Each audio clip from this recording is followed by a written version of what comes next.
the war between talent, technology, and management is raging. It's a little bit of a Cold War and a standoff, but it is now becoming a full-blown, at least on TikTok and the socials, X, blue sky is falling.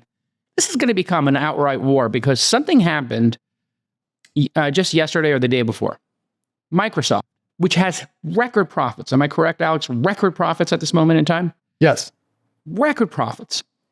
And they've done layoffs and rifts before, decided to cut 3% of their staff, 6,000 people. This is not a small action. 3% seems like a small number, but 6,000 is a large number of highly paid individuals. And this is a lot of software engineers. It's a lot of project managers, a lot of, really interesting titles. And this comes on the heels of other layoffs and return to office by Uber, Amazon, Google, Meta. There's something happening here, and I think we know what it is.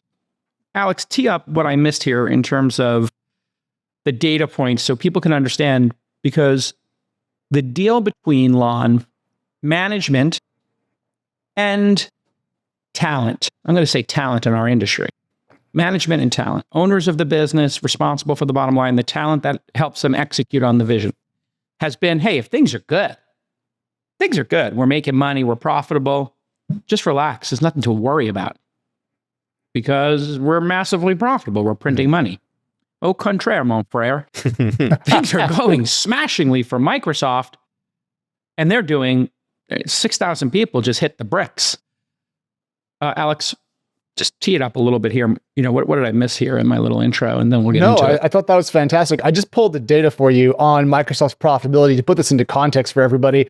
In their most recent quarter, $25.8 billion worth of net income, Jason, up 18% year over year. That's nearly $10 billion a month in profit, and apparently not enough. So these layoffs, we don't have the data about all of them, but we do know about the layoffs in Washington State, which is where Redmond is, which is where Microsoft is based, of course. And Bloomberg put together a chart here showing what got cut. And if you look at this, Jason, the very top category is software engineering. And then there's a variety of different management roles, product management, business program management, that sort of thing.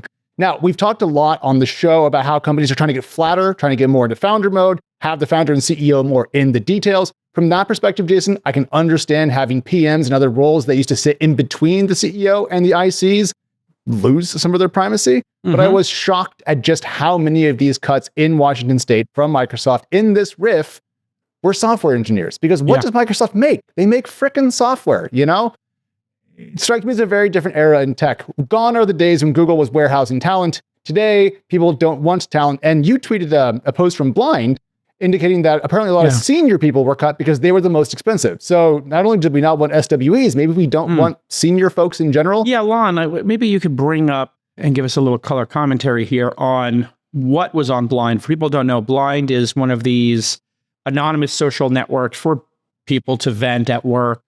They tend to be like a back channel. And I think in order to post to @Microsoft.com, you have to register with them with an @Microsoft email, which seems like a very dangerous thing to do. Right. If I'm Microsoft and you're on Blind and I catch you, I think that's a snap firing, but okay.